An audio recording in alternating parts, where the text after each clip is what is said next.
Hello, everybody. My name is Benny, and welcome to The Fool's Apprentice. Oh my God, we got a good day today. We're doing a compilation chat with all the people that I've had the pleasure of chatting with in the last 6 to 8 weeks. So today we're just going to be talking about various topics that we find interesting, see what everybody feels about them, share our opinions, our experiences, and then just really have a good time. So thank you for joining us. And welcome, everybody. How's everybody doing? Good. Hi. Okay, so could each of you introduce yourselves, the name of your channel? And I'm actually curious, what time zone are you at? What time is it for you right now? For me, it's 9 a.m. Central Time. Lisa? It is 7 a.m. here. Oh 7 my a.m. God. I'm awake. I have my first coffee. Oh We're my good. God. I'm Lisa Pepez, and I'm just really excited to be here chatting with y'all. Yeah. Yeah. Jennifer? Hey, I'm Jennifer with Bohemian Rose Tarot, and I'm in Arizona. We don't do that silly time change thing, so it's Arizona Mountain Time. So it's 8 o'clock here. Lisa? The other Lisa? I'm Lisa from Mythical Witchery. I'm in England, and it is about 3:15 in the afternoon here. Oh, 7 a.m. Making out dinner. Allie? Amazing. And I'm Allie from Totero, and I'm also in Central Time, so it's 9 a.m. for me too. Okay, great. I am so glad all of y'all do. And we were supposed to have Kelsey here as well, but she's fallen under the weather. She will join us in the next group chat that I'll be having in like 2 or 3 months, I believe. So, how's everybody doing today? Oh my God, 7 a.m., Lisa. I am so sorry. No, it's okay. It's I all was good. wondering I'm how this actually was gonna work with surprisingly Lisa's awake. poor time change. Yeah, I wish we would ditch daylight savings. It's not great. I don't love it. Okay, so one question I really want to know, because everybody's very different and everybody's in a different place in their tarot tube experience. One of a really good question that came up is, and I think Lisa, you probably might have the most insight on this, is how do you think tarot tube has changed over time? I think that's a really good, Oh. interesting one because I do think it's changed quite a bit from what I've seen. Yeah, I mean, I feel like in one thing I've noticed over the years is that TarotTube, anything on YouTube, I've noticed the cycle. We go in cycles, right? Mhm. So we in one hand we have changed somewhat, or the landscape has changed just in general on YouTube. I think people's attention spans are a little bit shorter, so different types of content people tend to enjoy now versus then. I feel like when I first jumped on, there was a lot more of a, it felt more intimate, I guess, in a way. And some of that is because I think, when you have a smaller channel and you're starting out, it has that more intimate feel. And then I also think some of it was just, we were having more, it felt more like we were all talking to each other more, I think. And as it expanded, because it kind of blew up really a lot over the pandemic, I would say it really changed. Yeah, that And makes that's sense. when we started seeing a lot more channels and it expanded a lot. And we started seeing other sort of like the natural forming of smaller groups within the larger community, and that shifted. But overall, like there's certain things that we just see again and again, right? Like good once a year, we're gonna have a good intense like what's the word I'm looking for? When you buy a lot of stuff. Consumerism. We're gonna have a consumerism conversation, or we're gonna have some kerfuffle over that. We're gonna have, and like the same kind of topics, you'll find that like we kind of keep going around the mulberry bush, right? It keeps cycling through. But I think overall, like we cycle between wanting to do a lot of deck related stuff and then do a lot of really meaty stuff. And then we go back and forth on that point too. So, I mean, it shifts and changes over time, but the Uh, heart of it's still there, I feel like. Yeah. And anybody else notice any differences from the time that either you started watching TerraTube or started your own channel? I I think think I that just echo what Lisa said. Like it. Sorry, Jennifer. go. It really does seem like it's grown more from super intimate type of content to where it's production for the masses, for sure. Mm-hmm. I would Production for an audience. that's what I was just gonna say is production quality too. I Oh you know, yeah. I go down a rabbit hole and look at old YouTube stuff because it's still there, right? You can still see all the old VRs. Like I know you, Benny, you research all those old VRs and Mhm. right. Um, and I'll go down rabbit holes because there's lots of good content there. But I noticed the production quality has really changed and yeah, as I look, I'm like, I gotta up my game. I gotta like figure out Canva or whatever that is. Right? Yeah. Same. Every time I look at Benny's videos, I'm like, Benny, no offense, but you make me sick. I'm like, I can't keep up. Yeah. It's Let me tell actually a bit of a it, trap, I think. yeah, yeah. Yeah. I would I was say just gonna say, yeah. production has really, I think that's one of the reasons I've worked so hard to try to create the image that you see on my screen is because I've seen the production value. And to be honest, as a person that watches TerraTube, those are the channels. This is interesting. I'm generally drawn to channels that their production value is really high, but if the content isn't as good, I don't tend to stay. But there are Yeah. also other channels that feel very homey.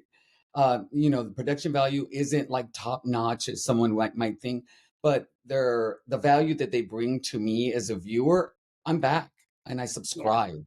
Yeah. So that's interesting for me. But yes, the quality of people's videos, like I've just had a few people on who are like their first 20 videos, and their first video was like, "What?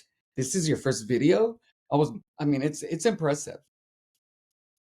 It's also, I think it kind of creates a bit of a trap though for new creators because uh, I think some of that production quality improvement is because our technology has improved and become Yeah. more accessible.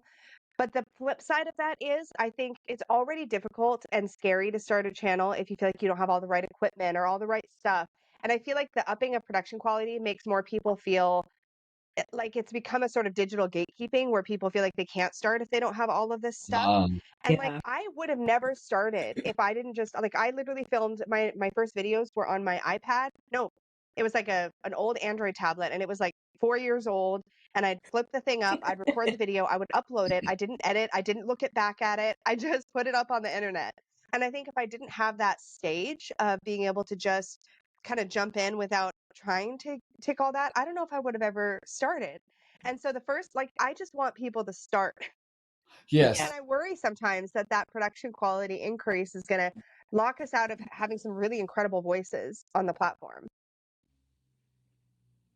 I think it would, because just like that, I was extremely influenced by the production value of people's channels. I Yeah. think you mentioned during our chat that the video that I posted a picture of me starting my channel with my desk and contraption, and you're like, "Who's this?" Yeah.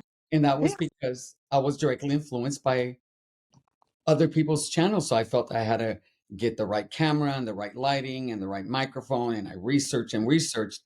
And then in talking to new people, and I still consider myself, but people with like 10, 15 videos, they're using their iPhone and the video quality is great. Yep. Yeah. I use my Android phone all the time because I don't have a web camera yet. I'm waiting to decide what to get and what to use. My last video that I just did, it'll upload today. I just did a face forward video because I'm like, well, my tabletop video rig is broken. So here we go. We're just going to hold up cards. Yes. Yes. I love I that. know if I don't just do it, I won't do it. Do you know what I mean? I can really get in my Yeah. head about all of that. And I am kind of a technophobe, to be honest. I mean, I think that I want my kids to come and teach me how to do Yeah. it while they're in their 20s, right? I feel like in Yeah. my 50s, I'm kind of like, I don't know what I'm doing. I No, didn't I even That's edit fair. a video until I uploaded a first couple, and I'm like, oh, you can edit. Yeah. I jump in with both feet all the time, though, so that's not surprising. But That's good But it's though. great. That's You good make though. great content. I love your channel. thank you so much. Oh, and I think people maybe underestimate the work it takes to make a video Oh my and god. having to overcome those challenges. Like yesterday, it was yesterday, not no, the night before. I was trying to download a chat so I could edit and get it ready. And I was struggling to download it because I'm using a new platform called Riverside FM. Love it. But for some reason, I'm struggling with the download. I was frustrated. And they have a live chat where you can actually get help right then and there. And I vented and I about pulled my hair out, and finally we couldn't understand each other. And I thought I was just going to lose it and cry.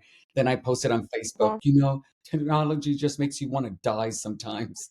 Uh, but technology's hard. it's because, it's not Yeah. like hit record and then upload. There's just this whole Yeah. process that each of us have to work through to get to a place where we're happy with our work. Well, and honestly, it's insanely expensive to start out trying to have all the things all at once. Mm, Like I just tried to like grow over time and slowly figure out where I wanted more. But the funny thing is too is that there's a certain point where it becomes the extra stuff makes it so much more work. Like mhm, over time I've Yes. invested more in things that just make my job, my life easier when it comes to making content, but and sometimes I sacrifice a little quality because I need it to be sustainable because it's both the amount of money you could dump on microphones and not dump, but spend on mhm. microphones and cameras and lenses and like different. I bought so many different kinds of lighting setups and they're never right. And it's a whole thing. So yeah, it's better. I feel like just Plus to the amount of figure out what space that works for you. something like that takes up too. And it's like Space is a huge I issue. don't know about y'all, but I have to set up every time I want to film. Like that stuff Yeah. doesn't stay out. Like y'all are propped up on a couple boxes on my iPad, but I've got my light attached. I had to plug in all the cords. This table that I'm on is like a collapsible table. So it's not just, oh yeah, let me sit down and just put on. It's like I gotta put up the table. I gotta hang the light. I gotta it's so much. Yeah. It's a whole thing. Lisa, any challenges for you when it comes to production or starting up your channel and coming up with content or anything? Me, Lisa? Yes. Yes. Yes. Well, for me, I just started with an Android phone. That's all I had. And, eventually I started to add more because I knew that I couldn't afford to do all of it at once. And an Android, it's a more recent Android. So it does take pretty good video. But, then I added some key lights and then I added a microphone. And I actually just recently upgraded and bought a proper camera that's just dedicated for my overhead stuff. And, eventually the next step will be get a better camera like this because I've decided to start to dip my toe into doing some videos where you see my face because I'm incredibly shy, really shy. Mm-hmm. And I don't like being in front of the camera. I don't, yeah, it's just so scary. This is terrifying. There's a But Yeah. vulnerability there for sure. Yeah. yeah, 100%. Yeah, yeah. for sure there is. I think a lot of people actually, I think one of the neat things about TarotTube is that we do have an option, if we can figure it out how to do it, to do tabletop filming, because I think that's a great gateway. I know so many creators, that's the very first place they started and they stay there. Some people stay there forever. So like having that option because we're showing cards or doing readings or whatever is so nice. It's like a good like entryway into being Mhm. on camera for sure. Yeah. And those videos can be very engaging. There, I have several people I've never seen their faces. I've only seen their Mhm. hands. And I will say that there are some voices that just I love, and I just want to so get to know who that person is. Which is also one of the reasons I started doing chats, so I could see who was on the other side as well. But yeah, I think Yeah. that's a great way to get started because it's a great way to be anonymous. You don't even have to use Mhm. your name at all. And Yeah. I was just going to say that kind of segues in, but I'll let you lead if you want to. But the whole idea of coming out of the tarot closet, right? If you've Uh, got your just hands, you're a little more anonymous. And Yep. for some of us, it's not super safe, yeah. right? To come out of the tarot closet, unfortunately. Um, and I think that that's a really sad thing. I think the ideas behind tarot are changing. I think the ideas surrounding that are changing a little bit. I'm a little worried about this new movie coming out. We'll see what. Oh my Well, yeah. gosh. But sorry, Ben, I'll let you lead. I just No, noticed. no, this is okay. Let me be very clear. This is our conversation. So wherever it goes, it goes. But somebody did bring that up as a topic, is the tarot closet. I think for me, I don't know if you feel the same, Lisa, or not, and you know where I'm going as soon as I talk, is that as an LGBT member, I've already had to do that internal, investigation of who I am as a person, go through this arduous journey of getting to a place where I finally know who I am, then having to come out to family and friends. And I can't see anything, for me, anything bigger than that. Um, Hmm. and so coming out of the tarot closet, I never had to because I never was in it.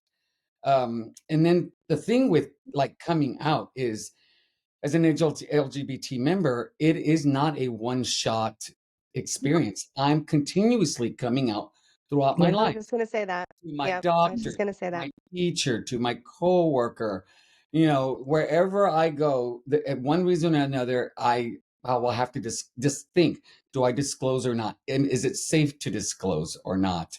And so Mhm. I go through that process. But because I had this huge experience in the beginning, it's not as difficult. So when it comes to tarot, I suspect there are people that go through that experience as well.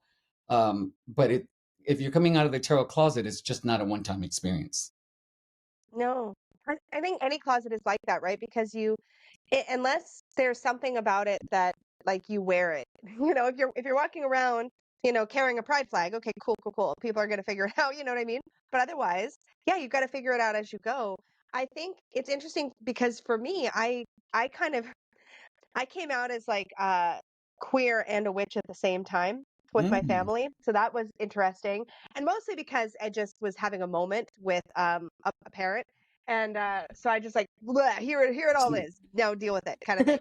Um, but I will say, coming out of like as an LGBT person, coming out of the closet that way does sort of desensitize you to other closets, because you kind of get the idea that like people are going to respond to you however they're going to respond to you, and you can't control that. So at a certain point, at least for me, I've just become less I don't know if desensitized is quite right, less invested in the other person's response. It's like, okay, well, Yeah. that's going to tell me what my relationship will be with them going forward, and that's that.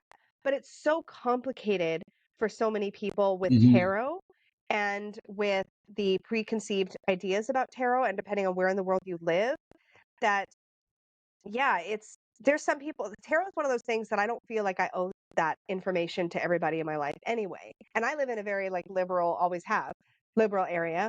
But I've seen this come up in my Facebook group where somebody's like, I don't want to tell my parents, or I don't want to have this family member know. And I've seen people go, well, they should, and you should be able to. And it's Mhm. sure, but it's not worth it to everybody to Mm-mm. to to risk that relationship And it's And not it's not always for always that. that simple. it's not Yeah. it's sometimes No, it's just not safe to do so. Yeah. Yeah. 100%. Yeah. So Yeah, and it's just not right for everybody to do it too. so I'm also queer and also a tarot and Oh, I very didn't know that, Jennifer. so well I'm the B on the LGBTQ. Beautiful. Okay. But because of that, I mask a little more, right? Like Hmm. I'm in a heterosexual marriage relationship, right? So people don't assume that, right? Yeah, Right. I'm sorry if I'm getting an echo. I hear an echo on my end. I do. But um but yeah, I'm out to very few people. Now I guess I'm out a lot. But Ooh, it's the same people I'm out to with tarot, I'm out to in that way as well, because they're Mhm. safe people. And I think yeah. on your channel you were taught on your Facebook group, people are saying, "Oh, you should, talk about that." Well, for a lot of people, tarot is a very personal way to explore themselves and the world around us. It is, yeah, and it is not always safe um to talk about that, right? With Yeah. some people and in some cultural groups, right? So Yep. it's sad, but you know, And so for some people, I would say even like I think there can be almost pressure, you should, you should tell everybody. And that's the thing I want to kind of, I guess, remind people is like you don't have to. you don't have to. For some people, it's not right to share it with even close family members. And for some people too, it's like, what's your relationship with that person? And like, even as even with going through the whole queer thing, like with certain family members, it's like, if we don't have that kind of relationship to begin with and there's no relevance or it's not going to come up or whatever, and I don't want to go there with them, that's okay. I happen to be the opposite. I'm very open book, but like, not everybody is, and not everybody is comfortable with that. And I just worry sometimes that people feel pressured to do or say things they're not ready to do or say, or risk relationships they're not ready to risk because they feel like that's the expectation that they're supposed to. So I just think it's important to talk about that other side also, Yeah, for I that reason. think people on the other side making comments of you should, you have to, it's the better for the community. For me, it's like you don't know what somebody's situation is like. It's very easy to say it, but you don't have to live with the consequences of somebody taking your Right. advice. And Yep. so I think the better thing to say for me would be, if the time ever comes that you decide to do it, know that we'll be there for you.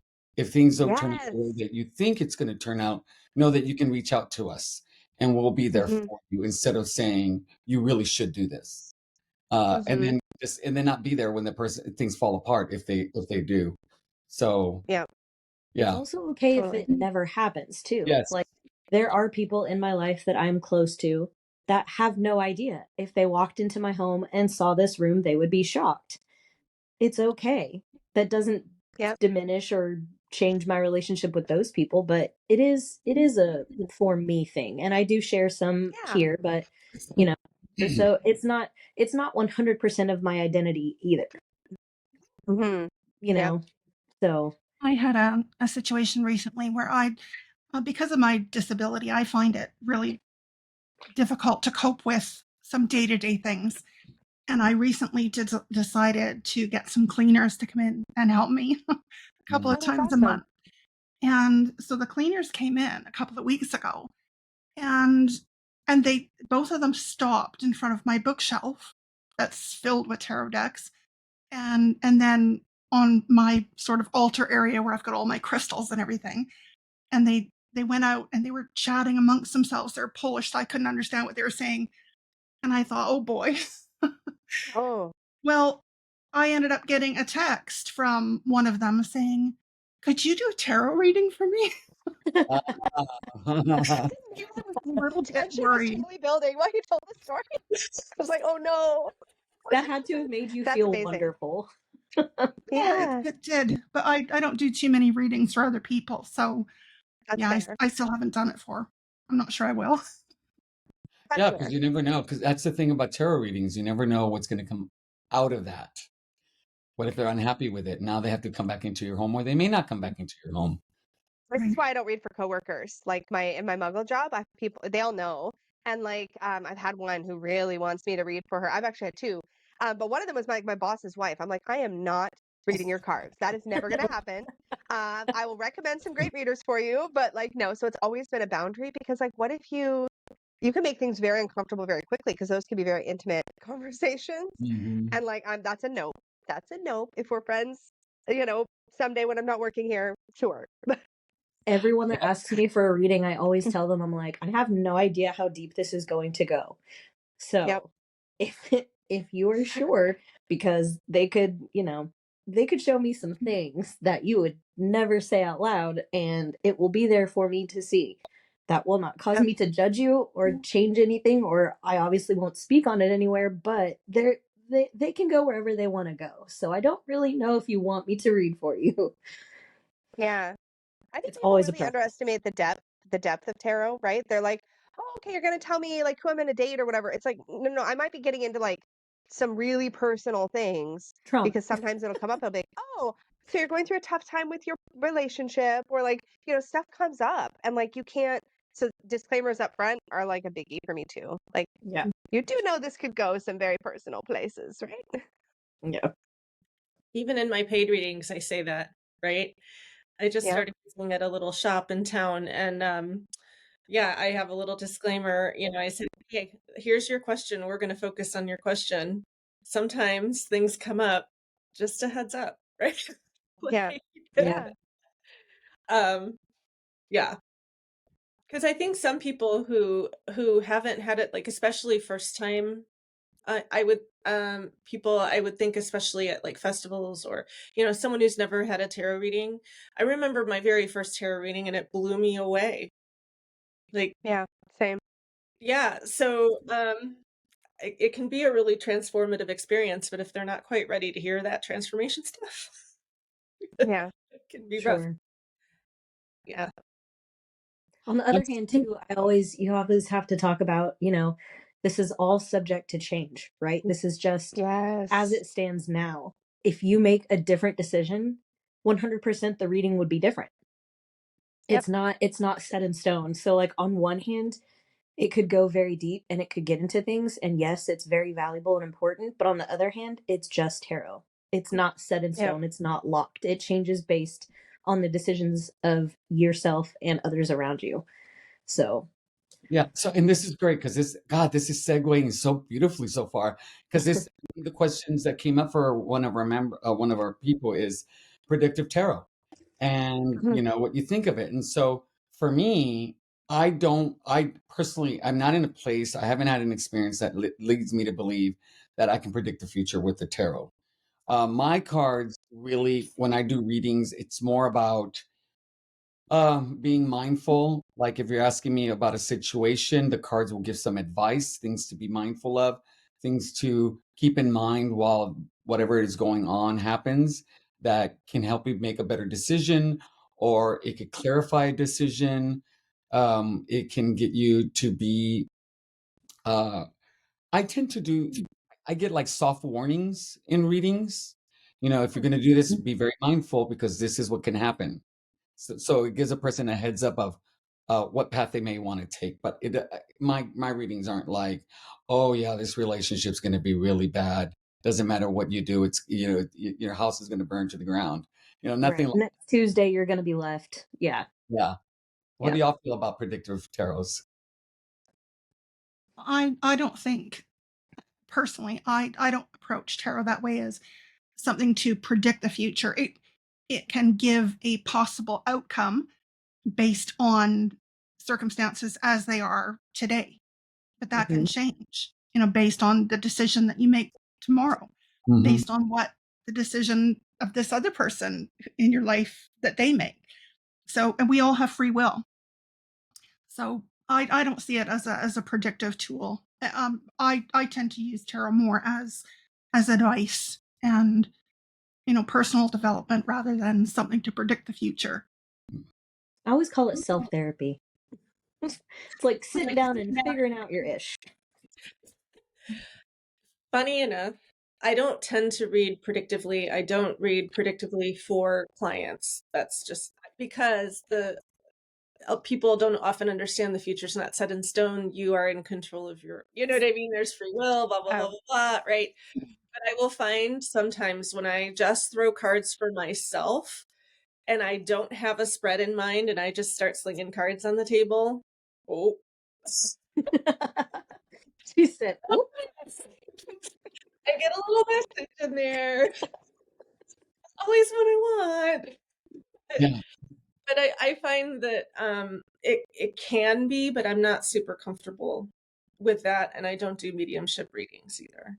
Um, but yeah, and I think it's because the stigma that sometimes tarot has with the future casting, right? Like that Mhm. idea the old fortune teller that you go to in a dark room with a crystal ball and a big hoop earrings and like the head scarf and all of that and the flowy and the bangly bracelets. I think that right that commercialized or um you know pop culture vision of a reader um is another reason I don't really do predictive stuff. I think I it's so might, crazy to me that that exists too." yeah, But it it's does. That's the stigma that some people still carry about tarot. Yeah, but the thing is that there are people that do tarot that do believe in predictive readings, and I don't judge them for that if they actually believe in, because that is their belief system and it works for them. yeah. And I don't think they would believe it if there wasn't proof for that for them. And these are people who are Yeah. being very genuine, not the people yeah who it's a business, let's say a business, and it's an entertainment thing that they kind of, like what is that movie with Whoopi Goldberg? Oh, Ghost. Yeah, Ghost. that kind of Yeah. predictive reading. Yeah. I I'm believe. totally, Oh, go Lisa, ahead. yeah. you raised your hand with predictive reading. Yeah.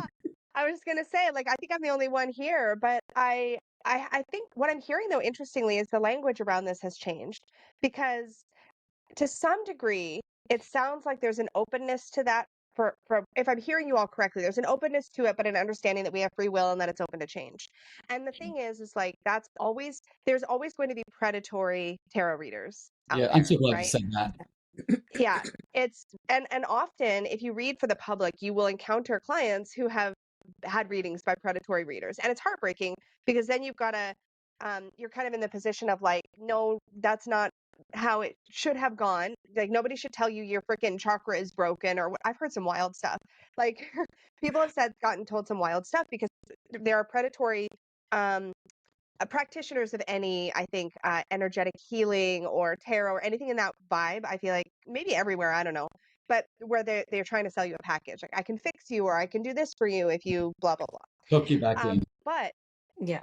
for me, tarot's roots really are in predictive reading, and what I've noticed though is that and there's some really really interesting conversations about this that go on, especially when you talk to people who've read for like a long time, is that what's happened is that in our desire, and I'm kind of in that group because I've been reading since I was like 19 20 years old, and what happened is that in a desire for acceptability of tarot, for social acceptance, for people to not poo-poo it as like super woo, we've tried to kind of ground it in like personal development and psychospiritual work and present-based readings. And all of those things are valid and they're my home where tarot is. That's how I use it for myself.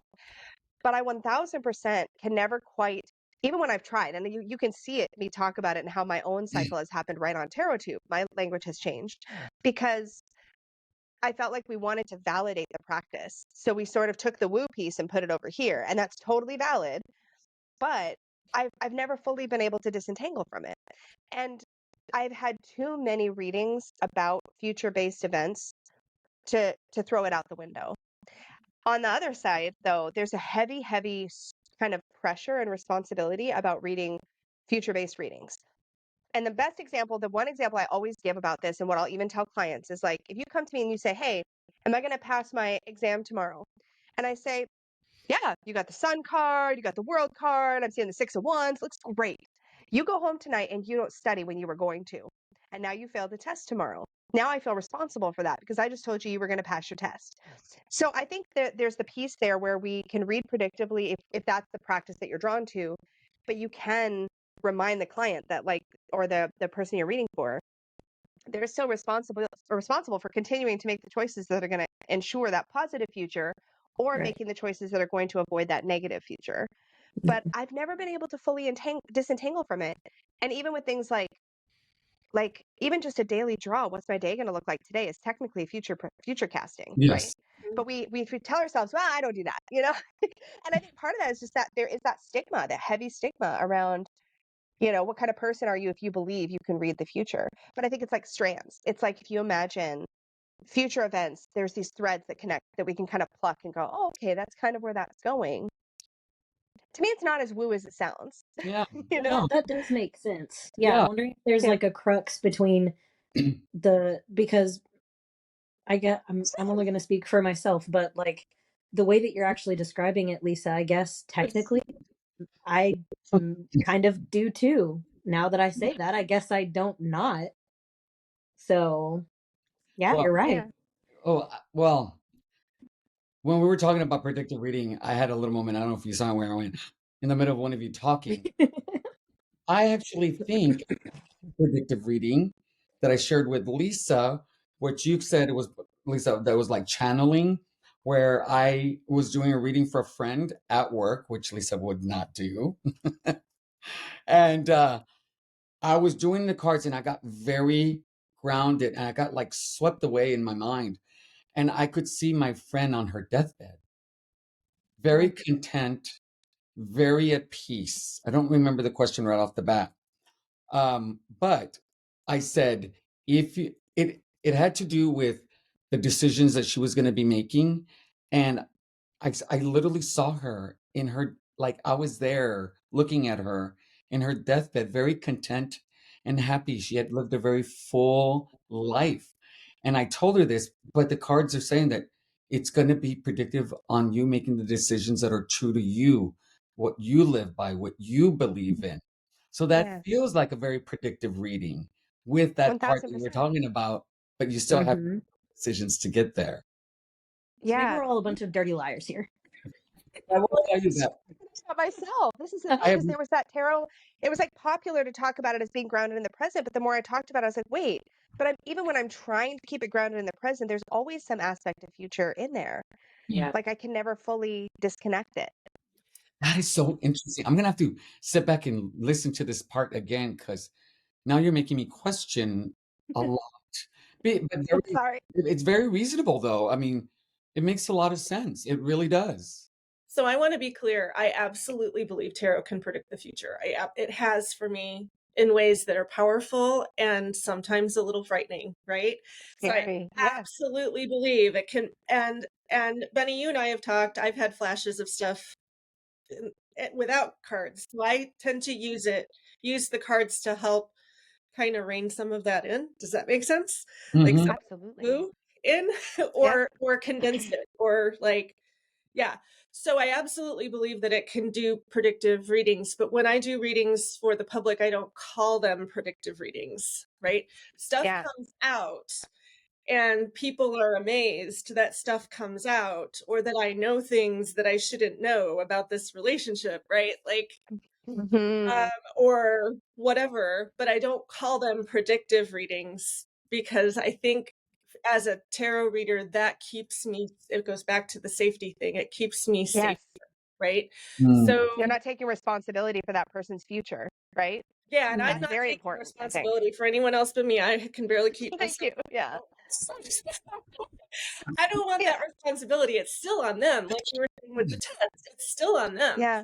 But if Yeah. you call it a predictive reading, then that perception changes for the client or the querent Sure. or the Absolutely. Yeah. Yeah, they can take Yeah. it And their yeah. It's a difference expectation between too. There's yeah. a lot of talk Yeah. out there about Yeah. accuracy in readings. How accurate is that reader? If you're doing something and you're calling it a predictive reading and it doesn't work out that way because they made other choices, well, then they think you're not an accurate reader, which isn't Mhm. necessarily true at all. Mm. Right.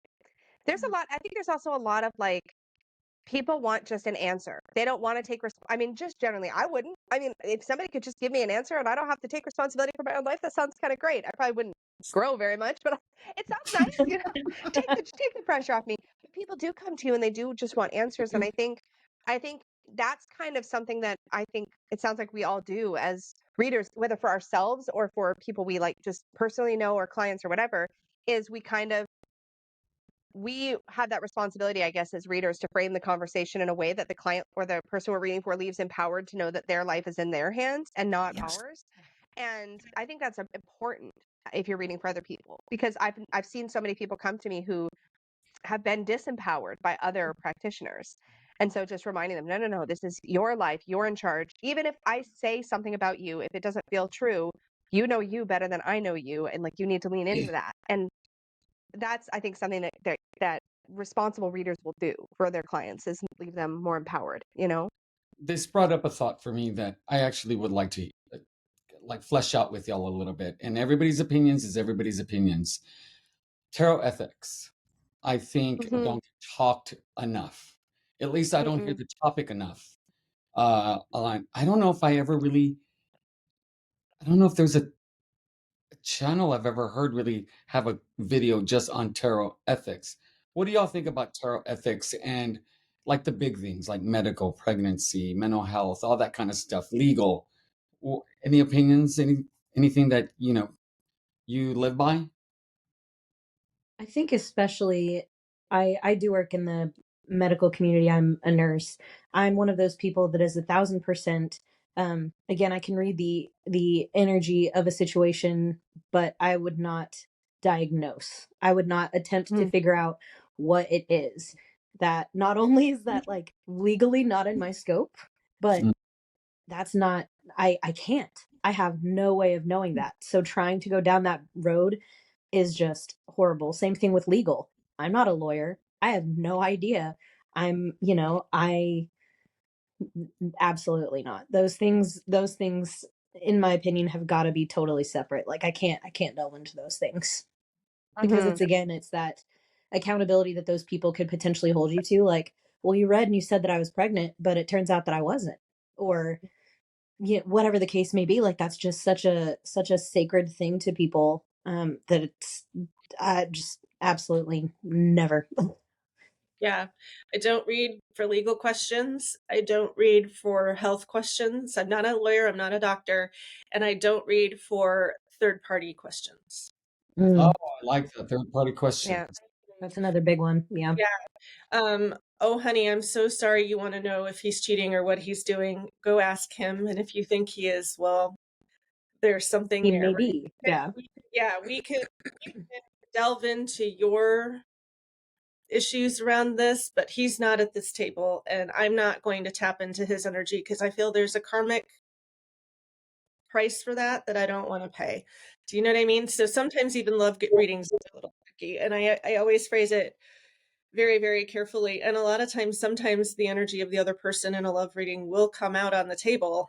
Mhm. Right? And so I phrase it very, very carefully. But I'm like, oh, you want to be pregnant? That's awesome. Please go get a pregnancy test. You know what I mean? Like, Yeah. Go Yeah. see a medical professional. or that's not There Yeah, is I an think issue there's a here. difference between, you know, am I going to get pregnant, and then compared to what can I do to get my best chance for yes. pregnancy. I think there's a 100%. difference Yeah. between that.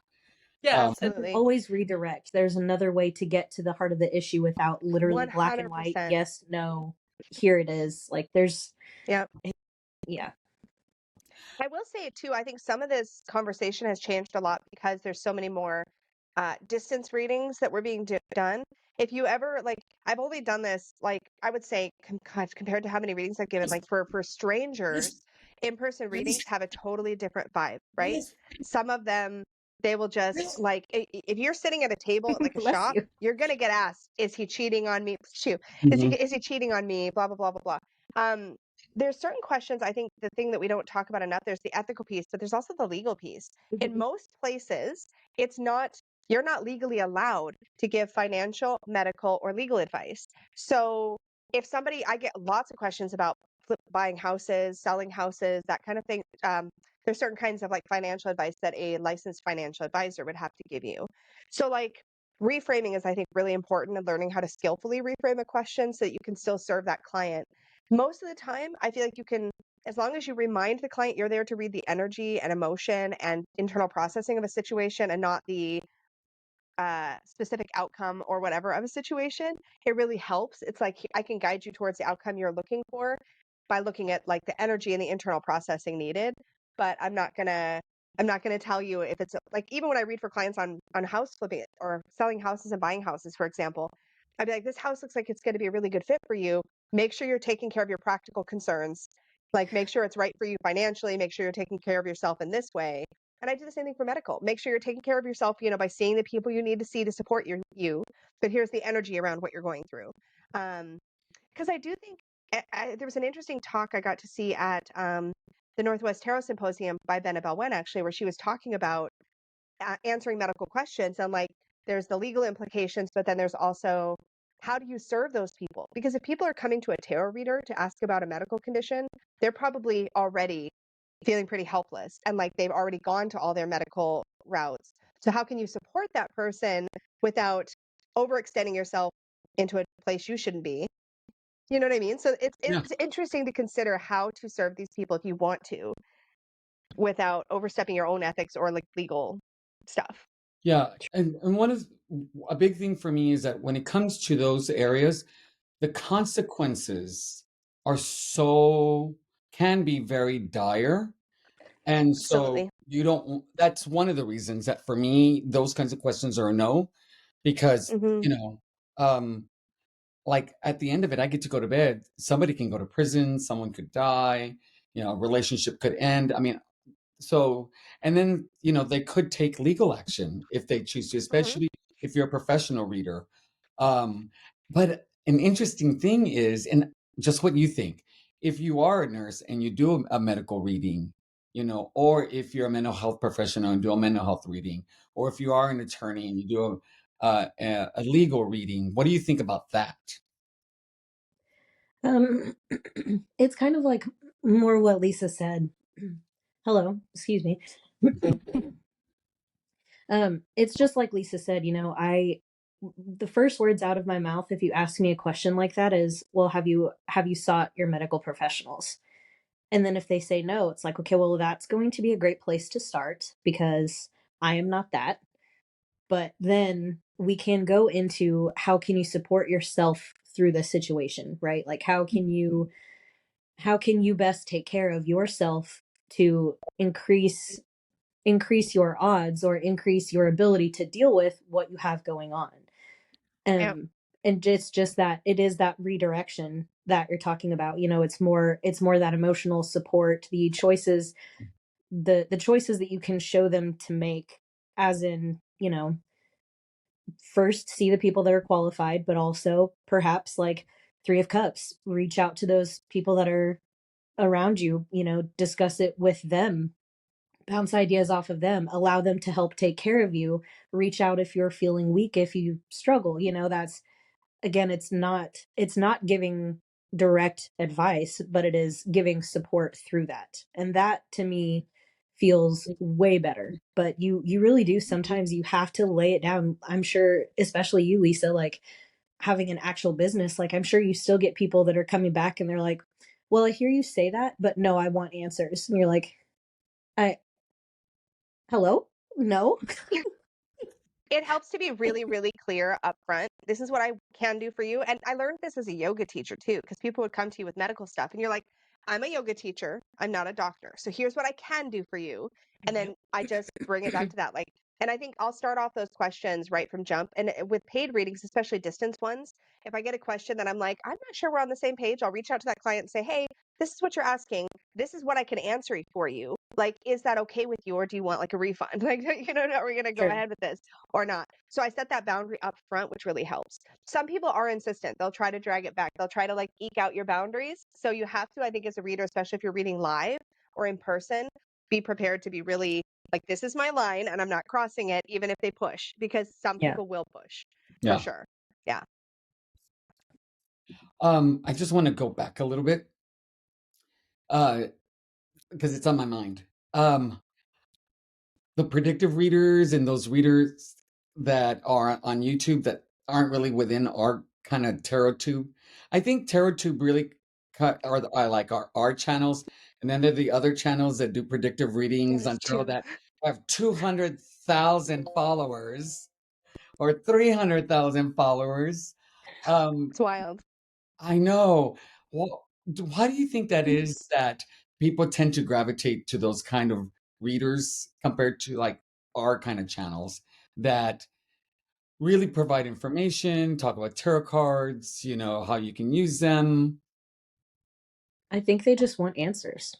Yeah. I think it's the universal human condition to want help, to seek someone to tell you what to do, to have somebody give you that advice and tell you which path to choose, so that maybe it's a case of you don't want to choose yourself. So sometimes it's like a quick fix. Sometimes people are just so lost and so confused that they'll latch on to anybody who has something to tell them. Interesting. I think too, possibly,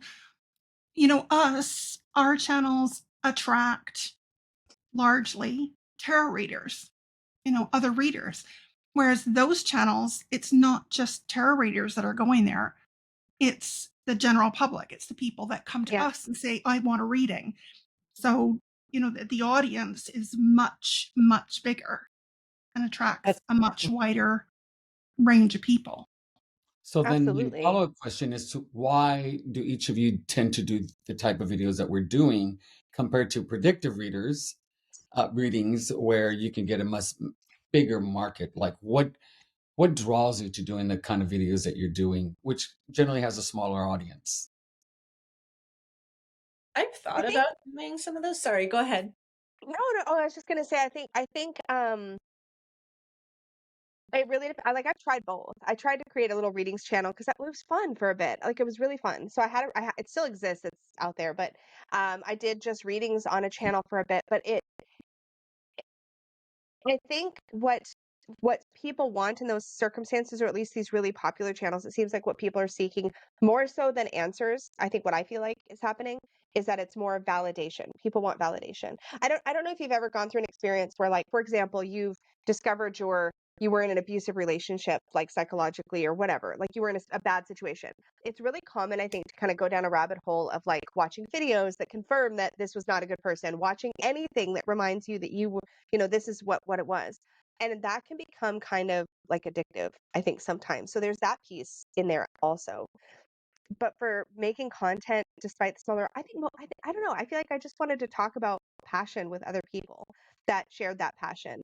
So I mean, I don't know of, I don't, and nobody in my personal circle started on TarotTube to attract other people. It was like, I just want to talk. I want to have a conversation with other people into the same thing that I'm in, to like go down this rabbit hole with me.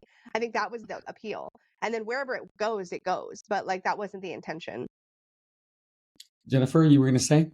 No, I was just gonna say, I did a couple of like pick a card readings, or and I do watch.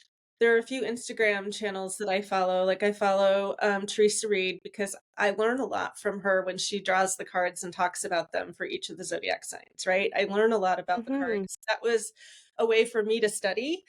And Madam Adam just cracks me up, and Oh he's my just God. I right. love him. Adam, He's great.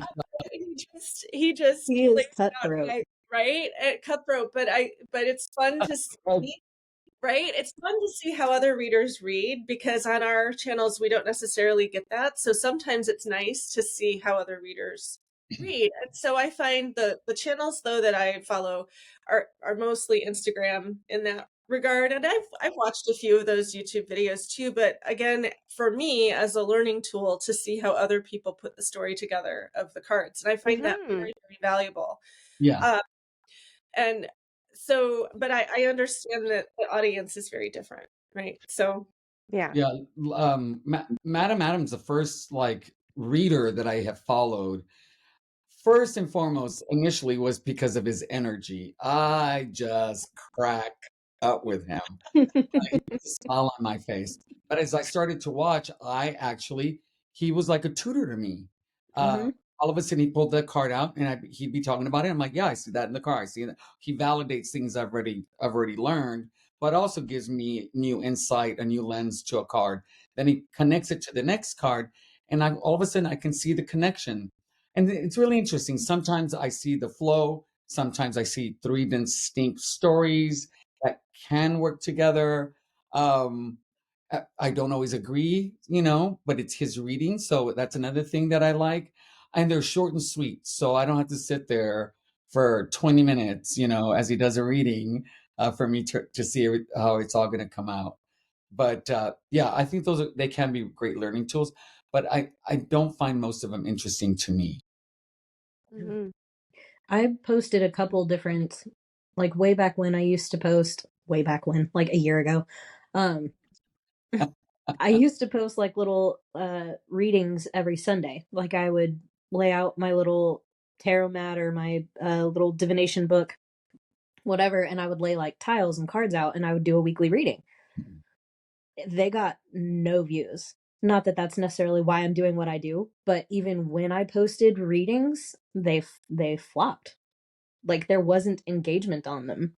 So Mm-hmm. it's also I like find it's within the community that we're in, it's like other tarot readers don't necessarily want to see that type of content. Now, Lisa R., yes. you do little mini cup readings. So what's your been experience like? Because you're actually one of the few channels that is kind of like a hybrid of both, I did. right? Yeah, Yeah. I do collective readings Monday through Friday every week. And what I do is generally on Sunday, I'll do a flip through of a deck, and then I'll use that deck for the next week. Now, I'm not doing those collective readings for, to get viewers or whatever else. Honestly, I'm doing it because it helps me learn how to read the tarot, how to take these 3 cards and tell a story. So it's more for my it sounds horrible, but it's more for my benefit No. than No. anyone else. And yet I do get people, who respond and say, "Oh my gosh, that really resonated," or "Thank you so much for this reading." And so I do get responses from people that are really positive, and I enjoy doing them. It's fun, and it gives me Yeah. something to do every day because I Yeah. don't, I can't go out and work and do all of that stuff, get out of my home. So that's my thing. I get out of bed, and that's my routine. So Yeah. yeah. That's I great. things, Lisa. I Yeah. love readings. They're really fun to watch, and I Oh, them too. No, because of the way you put the cards together and all that. No, I really enjoy them. Yeah, I've watched I've watched several of them, but there have been a couple. I think I responded to one particularly that I was like, wow, that was a damn good reading. I was and so and I little by little you do see, how your readings are starting to develop and how you read. And I think that's a really great way also of tracking. Like if you go a year from now and go back to the way you read compared to you read now, you will see the growth. So that's a great way to track Mhm. how your skills are developing as well. It's definitely fun to practice like reading for other people regardless. Like that's a fun that like there's a reason we like tarot in the first place, right? And whether it's for our own personal development or because like the way you said it, Lisa, was so perfect because you're like we're learning how to tell a story with those cards or put the story together with what they're trying to say. Like that's it's like any other muscle. Like any way you can practice that is gonna make you a stronger reader, whether it's for yourself or you read for others. And those are both valid. Can I just say, just so it's said, those are both valid ways to be a tarot reader too. I think Mhm. sometimes we get the impression that you're not a tarot reader unless you read for other people. But like tarot readers can also only read for themselves, and Yep, it's just as valid. Okay, just so I've said it. I agree with that 100%. Yeah. Which leads me to the next question, which I think is a really, really good question. Um, is this idea of, and actually, let me read it.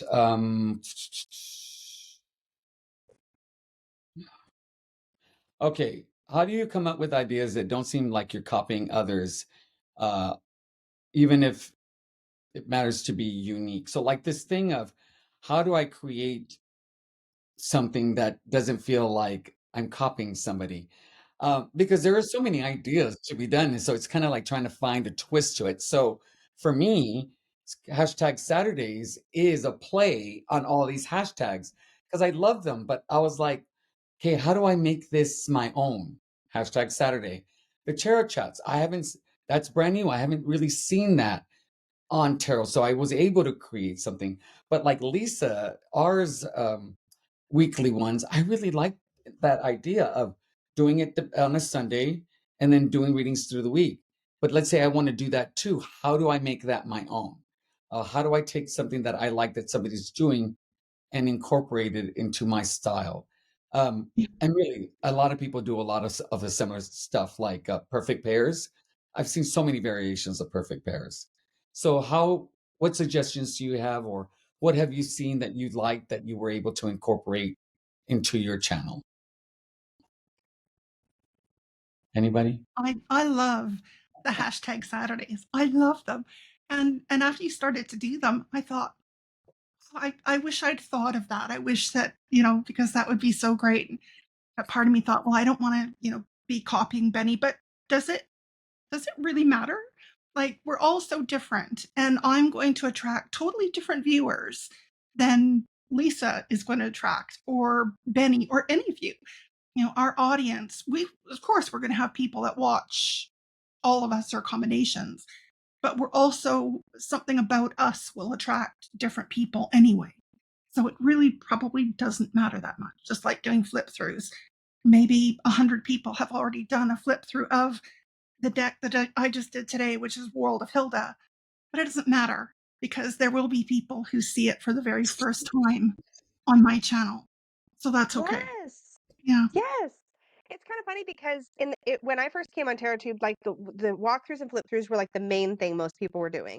Mhm. And it's very easy to think, what's the point of me doing it when so many other people, especially if you don't live in the US, for example, by the time you get a brand new deck, it's already been out in the US for however long. You're not going to be first, right? And so I think like when it comes to that, like, yes, what you said, Lisa, is exactly spot on. Like, everybody has their own voice. I will watch, I enjoy watching. If there's a deck I either want or already have and want to deep dive into it, I will watch so many flip throughs from so many people of the same deck because I want those different perspectives on the cards. That's super awesome.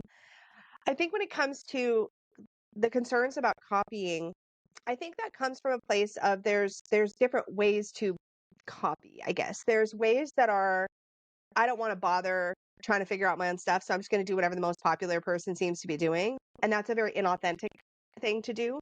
Or there's what I think most of us are doing, which is like, oh, that's like what you just said about hashtag Saturdays. Like that's a really good idea. I mean, Betty, you can speak for yourself, I guess, on it. But like, would it bug you if somebody else, if maybe they give it a different name, but they do the same kind of thing? Would that bother you as the person who kind of created that? Well, How would you feel about that? okay, so honestly, somebody, at least I don't know if it was you or somebody else, said, "Oh my God, I want to do the same thing. I'm going to do the same thing on my channel." And I was like, I don't know how I feel Hmm. about that. And then um, they came back, and so I'm so sorry. I didn't. I that might have come out really wrong. I don't want to steal something. And as soon as they used the word steal, I was like, no, no, no. Yeah. At that point, I was like, we are a community. If there's something that I came up with that you like, now if you called it hashtag Saturday, I might get really annoyed about that. But Yeah. if you gave it a different name, uh, Yeah. and there's Or ways put to your play spin it. on So it. yeah, so that Yeah. you could do the hashtags that are 3 years and older only, like Yeah. hashtag in the bank or something, or in the vault or Yeah. whatever. Or Or even you say, hey, yeah, I saw Benny do this really cool thing. Here's his channel. I'm linking it below. Reddit. That's how Yes. you do it. And that's the old librarian and Yes. English teacher in me, right? You just cite your sources. Cite your 100%. sources. Yeah. When like there's credit, if somebody's like, "Hey, I got this great idea." Okay, when I did it actually kind of I had to keep reminding people because when I did the envelope thing, I did an envelope video about doing those readings. And yeah, everybody's like, "It's a great idea." And I thought I had made such a good point in the beginning of saying, I got this idea from this conversation I had with Dawn, but also from this video that April at Tarot and Witchery did. And like, make sure you watch her video because like that's what. But jumping off of ideas, yes, I think the thing that for me I've seen all kinds over the years, and the only one that's ever really kind of bugged me is when people take the exact same idea, give it the exact same name, and their A isn't credit, or it just feels like it's just like, or they do that multiple times over multiple things you do, then it's like, okay, like you want to insert your own voice in it. It's yeah. not even just because copying is a form of flattery, but you want it to be, you want to find a way to find your own voice. And when it comes to coming up with new ideas, gosh, there's the best thing that I ever did was get ideas from totally other communities. Like the hot takes on new releases that I do, people love that. But I got that idea from a makeup YouTuber who did it on makeup and Mhm. credited that person and was like, hey, this is where I got this idea from. But hey, let's do it for tarot. And I saw somebody else take a fountain pen tag, I think. Oh no, I created a tag about tarot and somebody took it to the fountain pen community and made a fountain pen tag off of it. I was like, that's the coolest thing ever. So then, like, there's ways to get new ideas or to twist up ideas that you see and make them your own, for Yeah. sure. But some of it's like figuring out what you want to do. Like, what about that excites you, and do you want to do it exactly the same, really, or do you want to find a different way to approach it? Like But yeah, that mythical or that magical approach to the year. I did that from your video that you took from yeah, yeah. And so I accredited everybody. And then I actually did February's when people saw me. I used the very similar title that you gave yours. I actually reached out and I said, no, no, no, no. I'm giving her credit. I don't think she's going to have a yeah. problem with it. No, And so then I deleted my little, may I please? Um, oh, because I good, think ethically I was doing the right thing in Tarot 100%. yeah. Yeah, So yeah, like if you want to do a hashtag series of some sort, just give it different name or a different twist, or so. Yeah. Yeah, I And think just that'd be fun. draw it from, like, we can't see everything, right? So sometimes ideas are the same and we don't even mean them to be, right? Like, 100%. That's because happened. it happens. And so obviously, if you find out that if I find out that someone else is doing something, I will then say, hey, this person did it first. I wasn't aware. Here you go. Here's the link, right? Because I never want to step on toes. Yeah. No. Yeah. Like That's not a good feeling on either side. Yeah. like Lisa's videos, yours on what's coming up next, like, and then you go over the cards on Kickstarter and they're just coming out. There are a couple of other people that do it as well. And so the thing is, like, if you're going to do somebody else's, make sure that your personality's in there, make sure that, Yeah. you know, you add something, just maybe a little different, to Yeah. kind of make it your own. But still, I like yours best because Oh, it's, thanks. no, I 100%. really do. Because I'll watch them and I'm like, because sometimes they've come up with decks that I hadn't seen, but by that point I'm like, no. So I go back to Lisa's. And that's just, I think, like, pairs. There are certain people that do pairings that they just do it in a way that I like better. And those Yeah. are the people I tend to gravitate to, and not necessarily the original person that came up with the idea. I was just saying somewhere, I don't know who said it, but basically there's no such thing as an original idea, right? At the end of the day, if you let yourself worry too much about it, this is too close to what somebody else is doing, it can actually stop you from doing anything.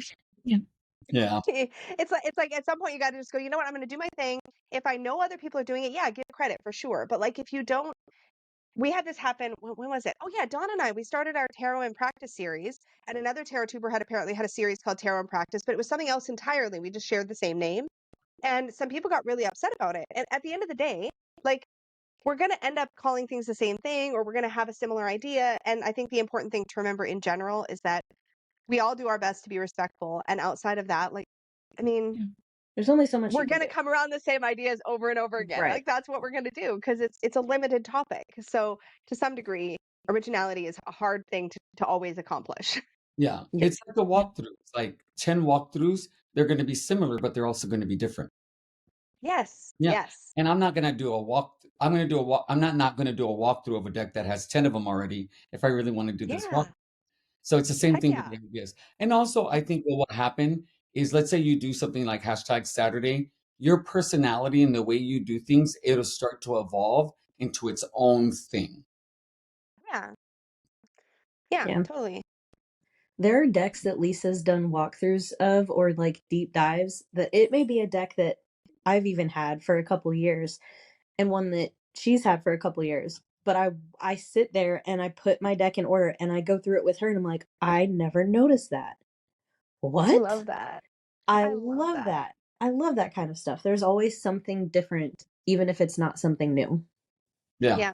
I'll be honest. I often, before I do a flip through, I'll often go to Lisa's channel and watch her flip through I love because that. I know I'm going to learn stuff about that deck that I wouldn't have Mhm. Yeah. noticed on my own. And it just Oh, I gives love that. me a better understanding of the deck for when I do a flip through. And obviously, I'm not going to be saying the things that she says. Well, No. I mean, some of it's going to get in the brain and come out Oh, anyway, sure. but it But helps nobody's me gonna be to able to learn. memorize everything I just said in a whole video. That's not happening. I I get say way Nikki's too many taking words bad for that. notes. I'm like, I No, will, this. some she said this. walkthroughs of decks that I have seen are from people I have never even heard of. Same. And that's Same. how I find Yeah. them. And then I'll go to the Yeah. channel, and some of them I really like, and I subscribe, and other ones I'm like, no, and I don't subscribe, but I'll keep that one video in an archive that I create. That's what I love hashtags for. And that's one of the reasons I love your hashtag Saturdays is because hashtags are a great way to discover other channels. Mhm. A great way to discover other channels. I love that. And what I'm doing is the way I find a lot of hashtags is I go to old YouTube channels or channels that have been around for years, 10, 12 years, and I'll go to their oldest video and I'll just go down to see if I find a hashtag. There's a hashtag Oh, I've never heard of. cool. And so then I'll do that hashtag and like 3 or 4 or 5 will come up and I'll watch those. And I'm like, yep, I like this one. And then I find new channels that way. But that's how I get the archived ones and bring them to Oh, I today. love that. I love that. That's how you found my really old one. Yes, I was yeah. like, who did he even encounter this so long Yeah, ago? I've I love watched it. I love it. and I've gotten a lot of great feedback on that one, the 25 wacky questions. I've gotten Yeah. a lot of good feedback, and other people have started redoing it. I don't know if you've noticed that. Really? No, Yeah, I haven't. I'm gonna have to go look now. Oh, dang. yeah. Okay, I'm making a note for myself right now. Okay, and so any ideas that y'all have for future kind of series or ideas that you're like thinking of doing? I'm actually working on a series right now, which I'm hoping to get the first video up within the next week or so on it. Well, it'll be called A Magical Journey Through Grief. So using the tarot and other magical tools to cope with grief and loss. And I've got quite a lot of videos planned for that. And I don't want to say I'm excited about it because I'm not. I'm very apprehensive about it because I know this is going to be emotionally difficult for me because I'm still, even though it's been 2 years since my husband died, I'm still dealing with that loss every single day. And I Yeah. thought, oh gosh, here I'm getting teary. I thought We got you. if people can benefit from my experience, I want to share that with them. So that's coming up really quickly. That's really It's powerful. amazing. 2 things with that is, one, I think you're kind of creating an online support group with that, probably for grief, for people who can't really talk about it yet, or people around them just aren't wanting to hear it anymore and they need a place to be able to do that, to kind of do some self-reflection and get support. The other is that I'm going to emphasize is making sure self-care for yourself, you maintain that as you're doing it. If you're doing a video and you're finding it to be overwhelming, maybe holding that video for a later time, so, and then reach out to your tarot community like myself. One of the great things about doing this is I've made friends with y'all. And so, just call, you know, Yeah. but I think that's a great idea. Yeah. So your grief will be specifically a loss of a person that you loved. That kind of grief work. Exactly. I mean, it's going to cover, whether that's the loss of a loved one or the loss of, well, many different kinds of loved ones, right? Our cats could be our loved one, our dogs, our parent, that kind of thing. So it'll just be general grief, but this will be from my personal perspective.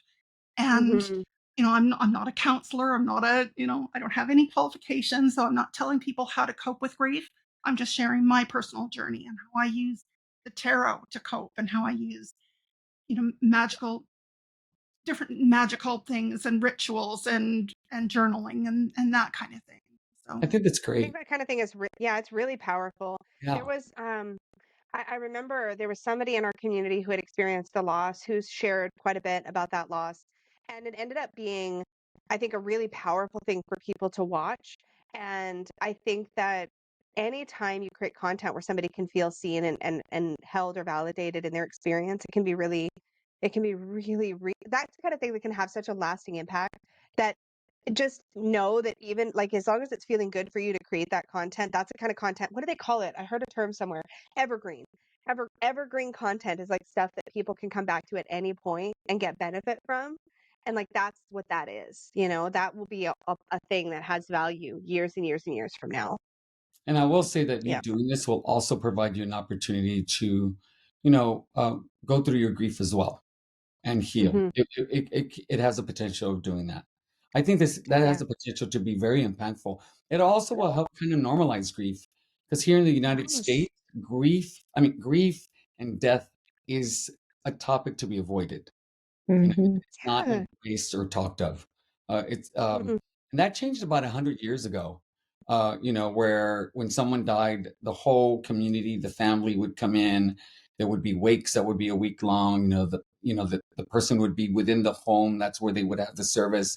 And little by little, it became industrialized. Now there are facilities. We send the body off, and but I think Oh my God, I'm excited. I really am. I think that's going to be great. Yeah.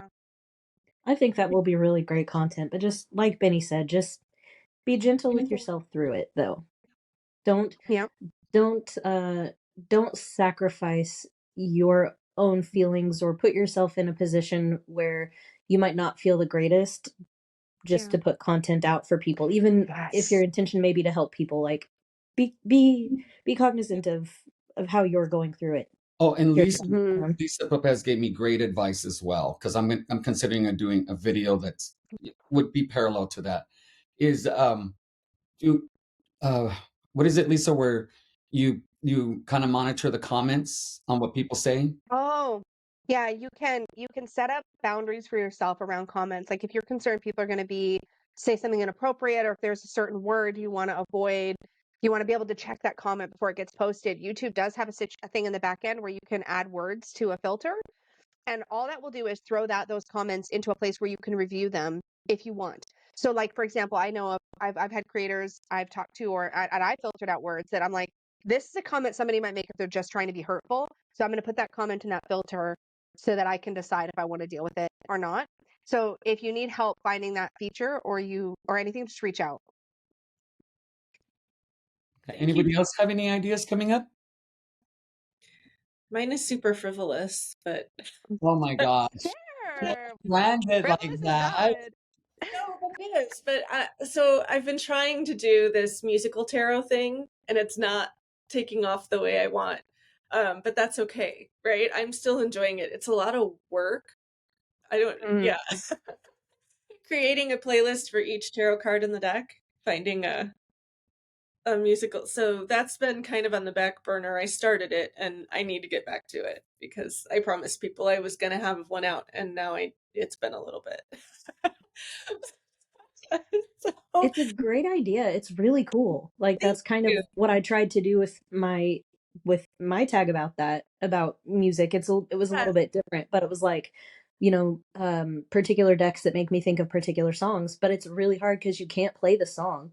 I know, right? So So You it's too. it's tricky. So like really cheesy and reading like 3 lyrics, and yeah, it is. It's really that is hard because yeah, YouTube will take you down for that. So um, Those kinds of challenges I think are really good to reach out to other tarot tubers who have similar interests and brainstorm. How can I do this? yeah. Because I was just gonna say, Jennifer, yeah, because you might. I'm sorry to interrupt, but Benny, I got really excited. fine. I was just gonna say you might want to reach out to Jennifer. You might want to reach out to Dawn Michelle, because when she's doing the musical clips, we're doing this silly playing this game together thing that we're streaming on her second channel. She's creating videos that have musical clips and is probably more familiar with how this works. But I believe you can use copyrighted material in your videos. There's, I think, limitations like how much of each thing you can use, as long as you're not going to monetize. So if you're not trying to put ads on the videos, you probably can still do it in a way. So if you want to check in with her, she's more familiar with how that works because she's been doing it with no issues. So oh, sweet. I will absolutely yeah. do that because I know there's like a certain time or something, or there's a, you know what I mean? And there's, yeah, because it sure would Sorry, be hold fun on, my to alarm's play. going off. You're Oh right. my God, Lisa. Ah, How dare you? it's my normal wake up time now. Because it's what 8 a.m. for you now. 8:15. It's 8:30. They all. Oh man. I forgot to turn that off. A question for our international people. Do you mind if I ask, Penny? Because are the three It's of our, us? it's our conversation. I know. I'm sorry. So, so Benny and Allie and I are all in the U.S. I think, right? I don't want to make an assumption. Okay, Mhm. and then so Lisa and Lisa, you are international people. Lisa, I used to live in England for a little while, so yay. But I'm curious because we talked a little bit about deck availability for you two. That it's very different than in the States. Um, so can you speak to, do you mostly go to Amazon? Do you have to pay a lot of shipping? I know sometimes Lisa, Lisa Pappas, you talk about shipping costs are insane sometimes, that US Games doesn't ship to everywhere, Hay House doesn't ship to everywhere, right? So I'm curious how you manage all of that and what you do because we're very spoiled in the US. We just go on Amazon and, For oh, real. cool, I want it. And it comes, right? Yeah. So how does that change the way you curate your deck collection and all of that? I'm gonna Go let Lisa ahead, answer Lisa. first because I was just gonna say because you're overseas, so I think it's even harder for you. So I feel like you'd have some interesting input on this. Oh, that's interesting. I thought it would be harder for Lisa P. Well, honestly, the UK is a huge market. We've got 70,000 people in the UK, unlike Canada, which is Yeah. what, about 36, sorry, thousand? 36 million people. I think there's about 36 million in Canada now. So we've got an absolutely huge market here, and we do have really good access to a lot of stuff. We usually get stuff about 2 to 4 weeks behind you get it in America. Mm, That's why what you were saying earlier, Lisa, about viewing decks. By the time I get a deck, it's already been out in America for weeks, and there are already loads of flip throughs. But we yeah. do get stuff as a rule. We don't pay too much extra for shipping. Oh, We that's do have a good. lot of deck creators in the UK, so Good. Yeah, yeah, Bob was That helps. that there. does help. Yeah, that helps. It's the interesting thing for me is like from the US to Canada, it's not too bad. So like I feel like when it comes to indie decks, it's probably cheaper for me to get it in Canada than it would be in the UK, unless you've got retailers that are bringing them in and handling some of those customs stuff. But yeah, it's US games and Llewellyn. I'm so annoyed about this. Like you're so close. Why won't you ship to Canada? I don't understand. Like that, That it blows my just mind. perturbs me. Well, and there's so yeah, I get most of my things I would say Amazon or like things like US games. It's sometimes I just go to my local metaphysical store because they're a distributor, so they can, or they're a reseller, so they can get their US games decks from a distributor. So that's a good tactic if you're outside of the US and you're looking for games like for decks like US games decks that aren't going to hit Amazon for like forever for whatever reason. Or local bookshops can order them in if they're mass market. When they're indie, it just depends. I actually had an incident recently with a deck, the Iris Oracle. The creator wasn't shipping to Canada, just period. And I was like, oh, okay. But I found a local reseller who actually turned out to be driving distance for me, who I didn't know existed. So that was awesome. And she had bought some and she was only selling them to Canadians. Like if she had an online site and she's like, if you buy from the US, I'm going to refund you because it's so hard to get in Canada. And I'm only selling this deck to Canadians. I I was like, love oh, that she bless your does heart. that. I Awesome. think that's Because I, so They're a yeah, person of the people. Love that. yes, for real. She took care of us. But for the most part, it's just more expensive. And I feel like um, I was just looking at a Ciro Marchetti deck from his website, and it was going to be like $33 to come to Canada, and our dollar is weak. So that's like $55 shipping Canadian. I'm like, that's a no. I'm not going to do that. That's too much money for just shipping.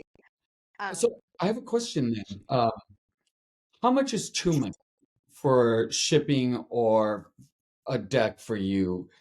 Does it Mhm. depend? Like, for example, I it have a deck depends. that I love that the shipping was going to be equal to the actual cost of the deck. However, I think if the deck had been twice the price and the shipping was half the price, I probably would have bought it, right? That's Hmm. a play in my head because financially it's more expensive. But what Yeah. you have does it depend on the deck and the desire of the deck, how much you're willing to pay for shipping, or Oh, is yeah. it there's a line on shipping no matter how much I love the deck? She's like, I'll I throw mean, down if I want it. yeah, like I'd like to say that there's a line. My wife would like me to say that there's a line. No, there's a point of the shipping where it's like if the shipping is the same as or more than the deck, it's a little out. It's ouchy. Will I do it? Absolutely. If it is the right deck, I will do it. But it has to be it has to be the right deck. So like if it's coming from overseas or if it's honestly shipping to Canada I don't know why. It's stupid, but it's I stupid. was just I I don't was know. going to ask, why is It's just how it is.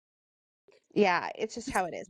The it? biggest thing for me is that if I'm going to do that, then I try to make sure, I hope, I cross all the fingers, I pray to all the things that please don't use UPS or FedEx or DHL. Like, please just send it in the mail. Because when it comes UPS or FedEx or DHL, they're going to charge a handling fee for customs. There's going to be brokerage. There's going to be Oh, COD. I got a deck recently that was from the US and it was already high shipping and it came in with 45 Canadian dollars of duties and brokerage because the courier will charge like usually a flat fee, like it could be $10, could be $20 just to process it. And then it was listed as art or something instead of as a tarot deck. I don't know. It was wild. I was like, so that deck is like, by the time I'm all said and done, like 160 Canadian, 170 Canadian dollars for this one I deck. And I'm like, oh my God. just want to double check that I'm understanding this correctly. I send you something through the United States Postal Service. I pay the Yeah. fee and it comes to you, and that's pretty much it. If I use UPS, DHL, I pay all this extra fee, but you get charged a fee as well on your end? Can be, yeah. So it just basically Oh, with the mail, I feel like they don't charge a fee to actually process through customs to the mm, recipient, whereas most of the couriers will. So like when I get sent decks for review, that's something now I have to ask, because I've had decks sent to me for review that cost just a ton of money when they come in. So I now have to like say, hey, please send mail. It's okay if it takes longer. Just please send it mail.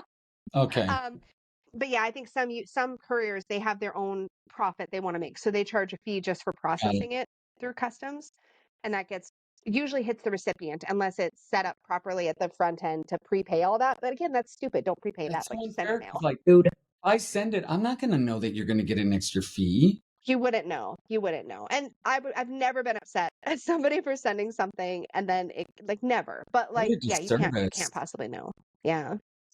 I Yeah. I wonder sometimes if it's a Canadian thing. My sister will sometimes send me. She owns a metaphysical shop in Alberta, and just the most incredible shop I've ever seen. And she'll occasionally send me, a care package from home, with little treats Yeah. and stuff from Canada, Oh. because when you move to another country on the other side of the world, you miss things that you never thought you'd miss.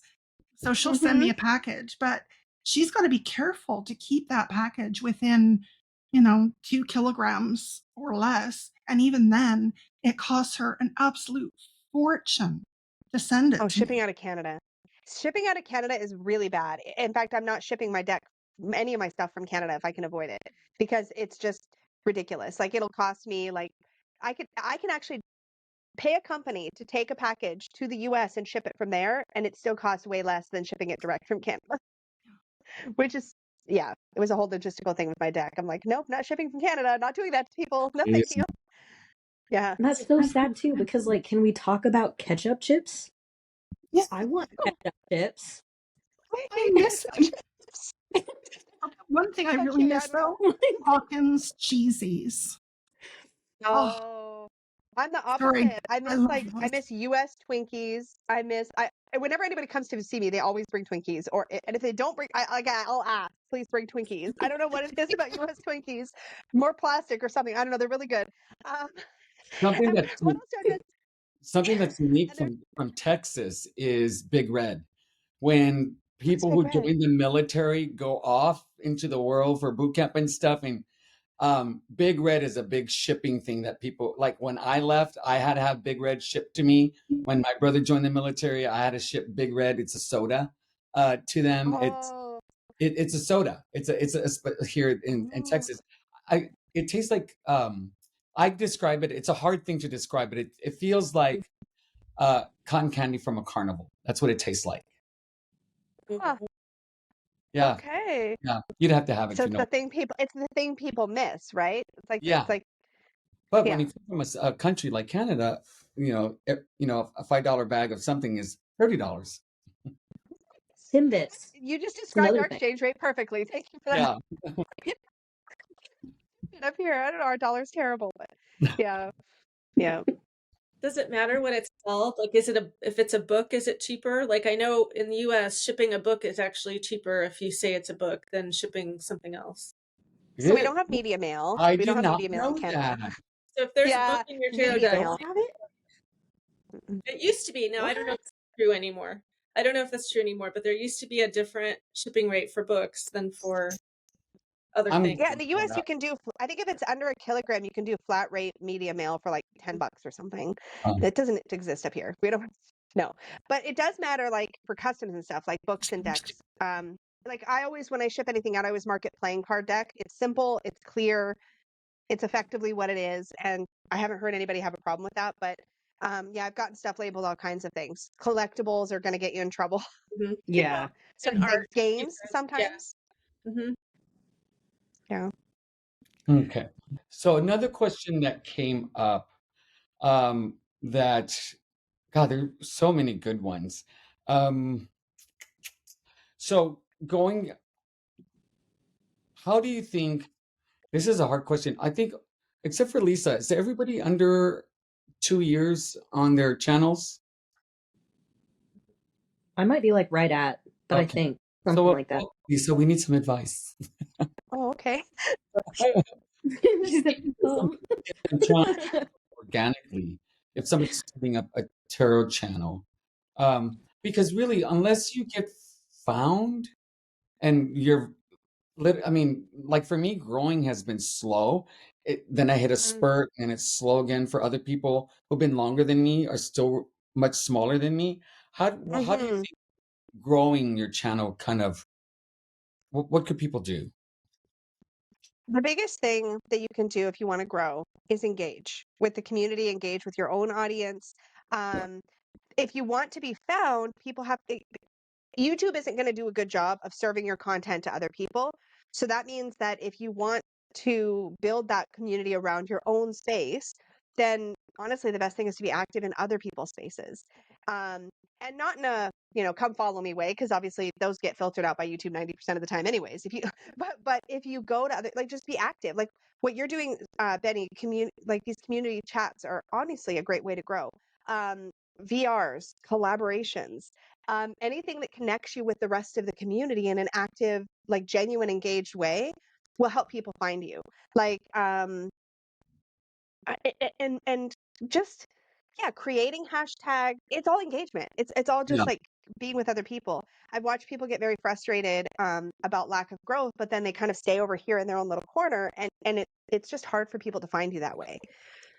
Yeah.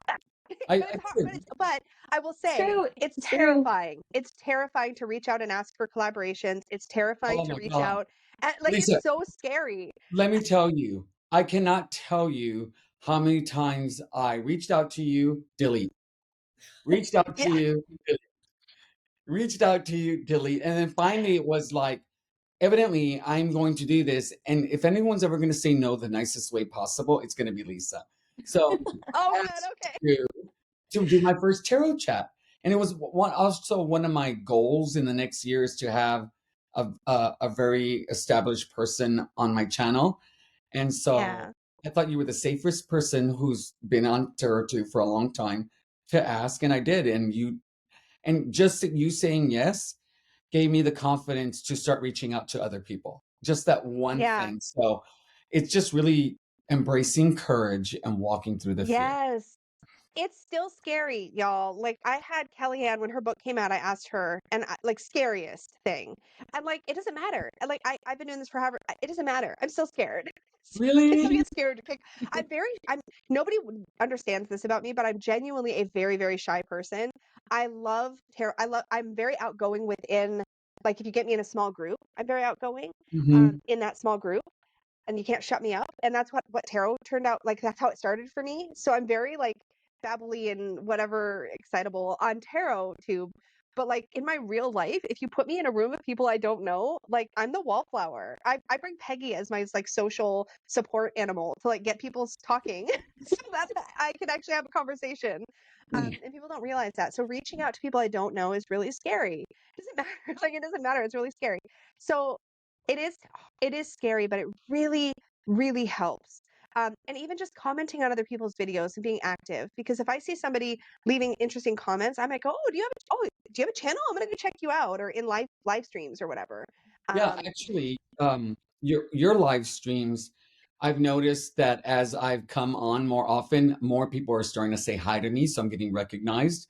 So those people will yeah, put on my channel, and then you were nice enough. Hey, can somebody put Benny's channel on there? So creators will do yeah, that. Can someone please put a link to their channels? I think one that might yeah, be underestimated, are lives, because people like yeah. getting on channels live because they get um, Hmm. live feedback and interaction. So Hmm. people tend to like those. I People want to do do like one. those. Yeah. I want to do a live where I do maybe a 2-card reading for practice, where Yeah. I'm scared to do that, to be honest. Like I'll do one Oh my oracle. God, lives are terrifying. It Yeah, doesn't seem like it's that's Yeah. scary. but I don't know if I believe you. Okay, I made myself. I don't. If you go back to my channel and you go to the very very beginning, I think I did my first live the first week, and the reason The I did first that is week? because if I no, but listen, She's this ambitious. is me. No, no, I knew if I didn't do it early, I would never do it. I would Ah, never do it. So I was like, I don't care if anybody shows up. Like I'm just doing this so I can get over my fear of it or whatever. Um, but it is really is scary because you're like, what if nobody talks? What if nobody's here? And the best way to do it, if you're doing your very first ever live and you're nervous about that, is A, talk to some other tarot tube friends that reach out to some people and be like, hey, I'm doing my first live, super nervous. Please come hang out with me if you can. okay. Um, Okay. and then but then also plan it as if you were planning a video. Like if you already have a topic and you already have something you want to talk about, then think about it as if you're live recording your video. And then if nobody shows up, it's okay because you're just recording a video. And like you already have something you're going to talk about or share, like a live walkthrough or something is a simple way to like jump in live and like see what it's like. Because you already have something to do. So you don't need to worry if nobody shows up and nobody's interacting. Don't do a Q&A. Oh my freaking God. Do not do a Q&A. Wait Okay. until you've got like lots and lots of people before you do a Q&A because I don't care how many people you have. If I tried to do a Q&A right now, I would be so nervous because nobody will ask questions. Like, like nobody will ask. Or they'll ask like questions, right? Like, yeah, one of the two. And you're like, Yeah. I don't know Yeah. what you're talking about. Or when did I say that? What video did I say that in? I don't know if I really I said forget what I that. say all the time. Yeah. Yeah. Yeah. Lives are scary for sure. Has anybody else considered live or just me? Nah. Well, I'm gonna do one. No thanks. I'm Nah. gonna by the Do end of the one. year. Do one. I am. I'm gonna do maybe for That's a my great birthday goal. I'll do one because it's my birthday and people have to be nice. Oh yeah. Yeah. So I think Lisa's tip to have friends around and be like, "Hey, I'm coming live. Come be with me." That Yep. would Coming make up. it a whole lot easier because you've got someone that you're gonna be like, interact with me. yeah. Yes. Yeah. Yes. Yeah. And It makes a big difference. Lisa from Mythical Witchery, do you ever do your draws live? Have you done those Oh, live? I haven't. I have thought about it, and I know I will eventually. Cool. I It's know, just I Yeah. know I will eventually. You're on TikTok, right, Lisa? I was just curious because I don't always, when I'm clicking on videos, I don't always like see what if it's a replay or you know what I mean. Which ones were Sometimes- live? Yeah. Yeah. Yeah. Um. Huh. Now Yeah. I'm thinking I better do a live someday.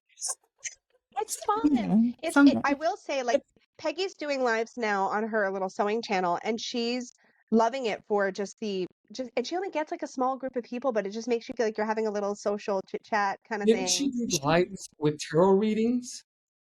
She's Right. done those too. Yeah. I'll tell you, I love that she did that. I don't know why I asked. I know she did it because I don't know the cards yet quite well, and so I love that she pulls out the book to read. Before she Yes. does it. So that gives it. See, you and Peggy really give me a lot of freedom to do stuff I want to do because I see you do Oh, it, so it makes good. it okay for me to do it. So her Oh, having the good. book there makes it okay for me to do. Yeah. I was gonna Yeah. ask you, Lisa, are you on TikTok? I think Yes. I've seen your videos on TikTok. Yeah. That might be a fun place to experiment Oh, with live because TikTok lives, I think, operate a little different. I don't know how they work, but they might be a fun thing to experiment with. I didn't know Yeah, you did. that's a good idea. I think I just need to make myself do it and not Yeah. have huge expectations, or Wow. even hopes. Yeah, just Just have it do like it. for fun. But yeah, Yeah, tell us you're gonna go live and if we can make it, we'll show up.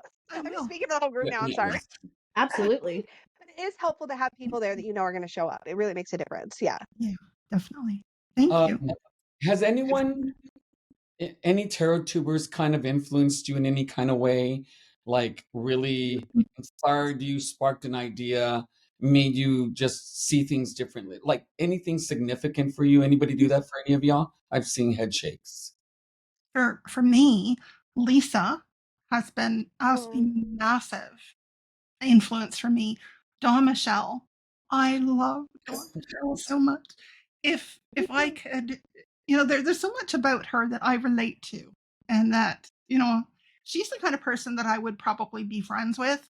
Well, and you would too, Lisa. In fact, probably all of you would, as I get to know people more. And I'm so grateful to you, Benny, Oh, for thank you. this, Yeah. because you are creating or helping to create community.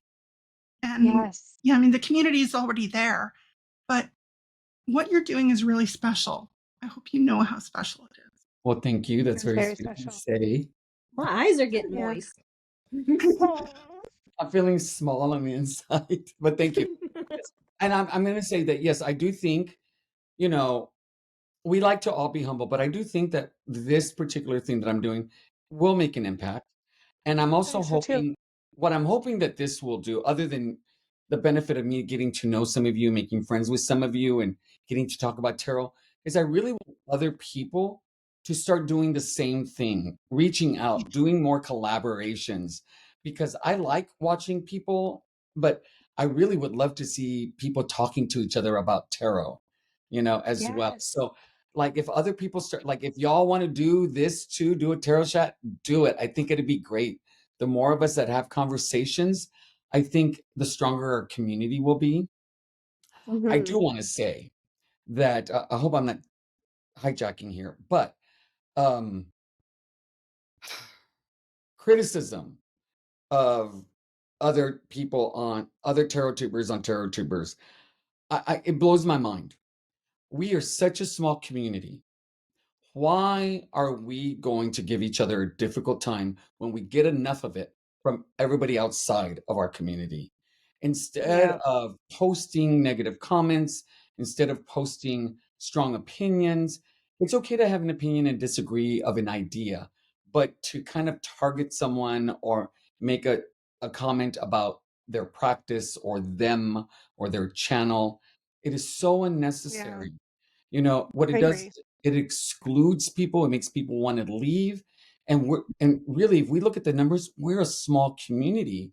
So We're we really tiny. should be supporting one another instead of doing anything that would be harmful or hurtful.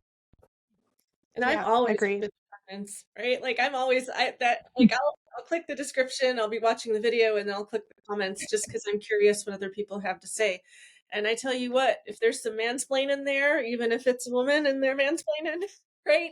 If there's a negative comment, I follow them, I immediately unfollow them because I have no time for that, and I'm not giving that any air. Yeah. And Same. I know I'm a small channel, but that's I don't want to see it. You know what I mean? I don't No. need to see that.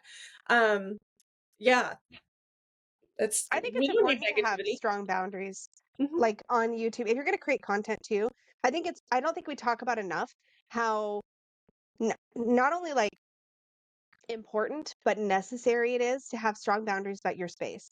And my kind of general rule of thumb is if I wouldn't let somebody talk like that to me at a business meeting or in my living room or in a personal space, I'm not going to let them talk like that to me on my channel. So, um, I don't think a lot of us feel like we have to create a space for other people to duke it out with us in our comments. We don't. I think we feel like we owe it to people to give them a chance to have their say. We don't. Um, if we're going to go into like a group meeting, yeah, sure, everybody should have a chance to say their space. That's a neutral space. But if you're going to come to my space, then you get to play by my rules. And my favorite way to say it is that this is my sandbox and I don't have to let everybody play in it. Like She said, "You're not that's going to how it whack is. each other This with is my shovels. sandbox. We're going to play nice. We're going to share the bucket." That's Yeah. right. And I want And to everybody's be clear. boundaries are different. Yeah. Yeah, and I want to be clear. I don't mind constructive feedback. No. Absolutely. I actually welcome it. If it's going to make my channel better, thank you. Yeah. I may not Yeah. necessarily like it. I may not necessarily like the way it makes me feel. But when I Yeah. read something, I'm pretty good at listening for the intent behind the comment. If the intent is to be helpful, I don't have a problem with it. It's when the intent is not to be helpful. I've had Yeah. some people, like 2 or 3 people, give me constructive feedback that has helped me. And Mhm. like with my I've mentioned my background, the lighting, the microphone, all that stuff. And someone said, "Hey Benny, it sounds like you have like an echo or reverberation. I just wanted to let you know." Great, I'm working on that. And then somebody just recently commented, "Oh my God, the last video. I just wanted to let you know that I can't. This looks really good. It sounds really good. I think you nailed it. That's great." But saying, "Oh my God, your walkthrough was crap. It didn't make any sense. I Yeah. disagree with you." Get out of If here with you that. disagree, tell me why you disagree. I think, Yes. why, like, if you disagree with my definition of the Three of Swords, just don't tell me you disagree. That doesn't help me. Why? Yeah. Maybe I could see your Yeah. perspective, or you can add to my toolkit. Mm. Be respectful, be constructive. It's really simple. And don't bring other drama or stuff to the space. I see that so much. People just randomly bring up like other like what? This doesn't even have to do with my video. Like keep it on Yeah. topic, keep it respectful, keep it constructive. And even when I get like I think I might have said this to you before, Benny, but like even when I get nasty comments, sometimes even when I delete it, there's something in there for me to think about. Like it's not like you can't ever think about it, but it's like you don't have to let I think sometimes I've seen some creators who feel like they have to leave everything, like they don't want to censor anybody or silence anybody. But the thing is, you also sort of you tell your audience what you're okay with by what you allow, Yeah. and I think that's an important thing to be mindful of as a creator, for sure. And I also Exactly. think that I don't think people think all the way through Mm-mm. what their comment is. So I'm going to just, and you'll hear me say this again later on in another video, is that the comment that you leave, you may not know the actual impact that it's going to have on someone. Someone may Yeah, be in a very fragile state at that time in their lives for something else that's going on. yeah, They do Tarot Tube as a safe sanctuary place, something that they do that they enjoy. All of a sudden, you make a comment that triggers them. Now they're in a downward spiral. yeah, People yeah, say, sticks and stones, but words matter. They matter, and they have a way of really hurting someone. And so just be mindful of what you say. It doesn't hmm always have to be positive, but it should be respectful and constructive. yeah, Because the last thing we want is for someone to leave our community because of a yeah, comment or two. Because I think yeah. Lisa mentioned to me that that's actually happened. Oh, that That what's somebody happened? that Oh, with leaving Tarot too because of comments.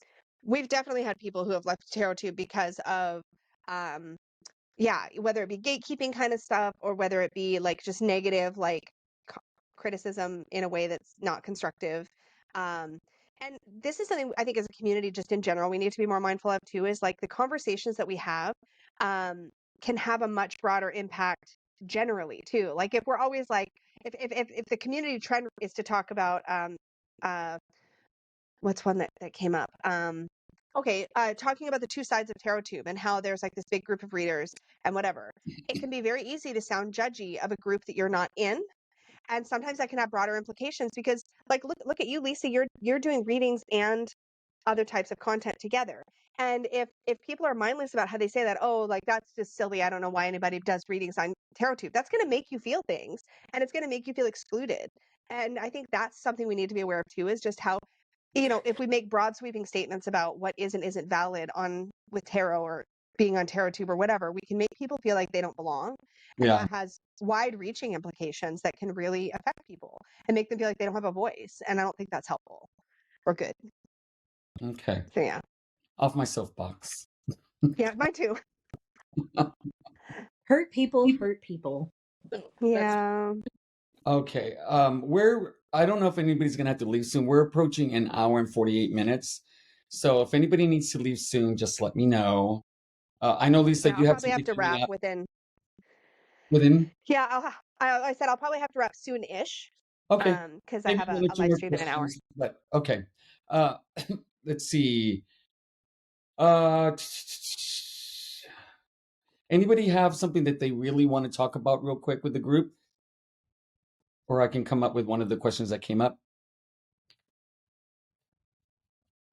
I had a question. Burning. What it is now? Okay. All right. Well, okay. So let's make it last. We'll make this the last question. Um, uh, I want to know, what is it about tarot that you're really grateful for? What is it that fills you with tarot? Because you know we're all doing not only the tarot and our practices, but we're doing our channels, and we wouldn't be doing it if it really didn't give us something So what are you really grateful about for tarot? Well, for me, when my husband died, I had put tarot and all of my personal interests aside for years because he was not well and I was his full-time caregiver. So after he died, I felt like I didn't know who I was. And so one day I made a list of things that I was interested in pursuing, and tarot was on that list of, because I'd done tarot for years, but not, really, really, really properly. And so I thought, well, I'm going to dive into it and just really learn it. And it has given my life purpose. And that maybe sounds corny, but it really has. No.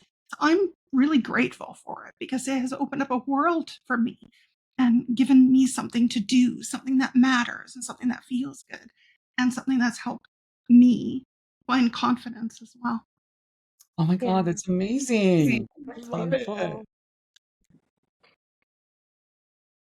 I think for me, I think tarot has always been the thing that's helped me navigate myself. Like at the end of the day, that's ultimately what I'm most grateful for. Like being able to unpack my stuff, being able to process things, being able to um, kind of dip in and dip out of some pretty heavy stuff and have sort of a hand holding, how am I?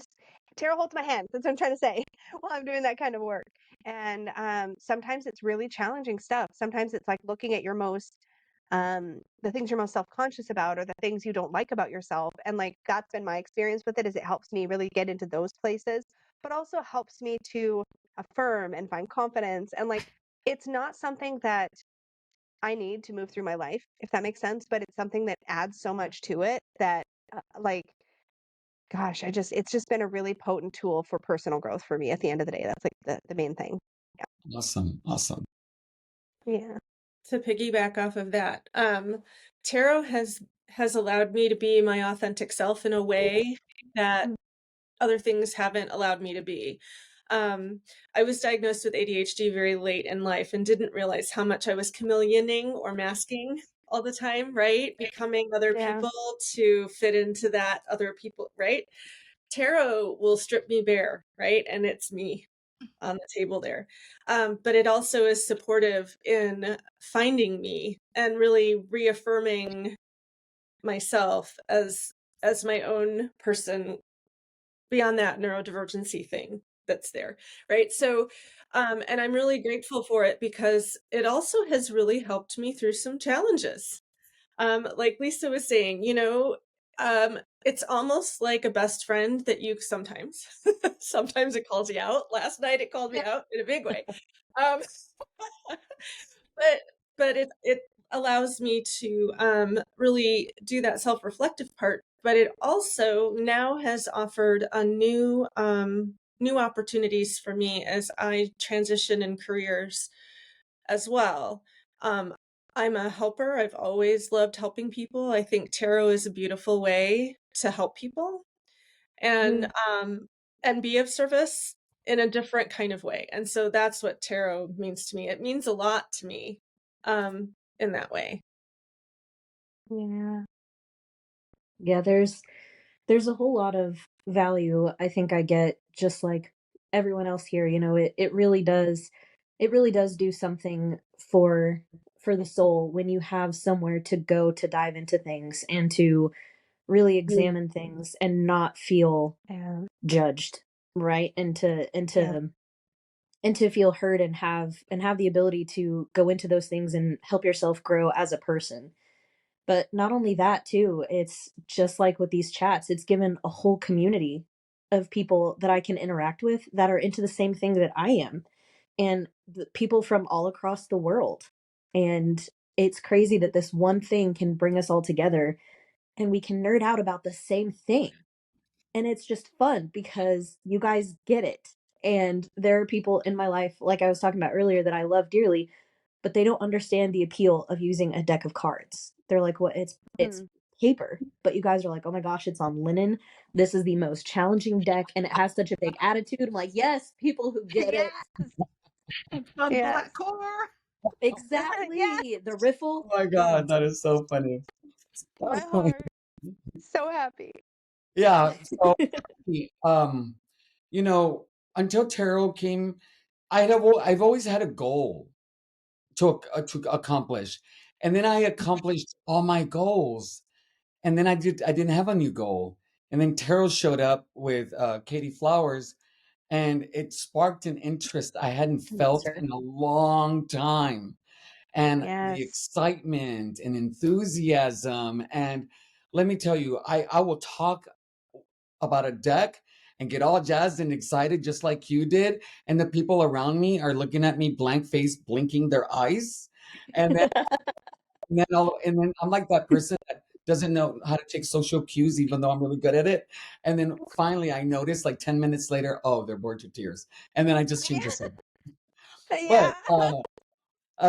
But I think the greatest impact it has had for me is my spiritual practice.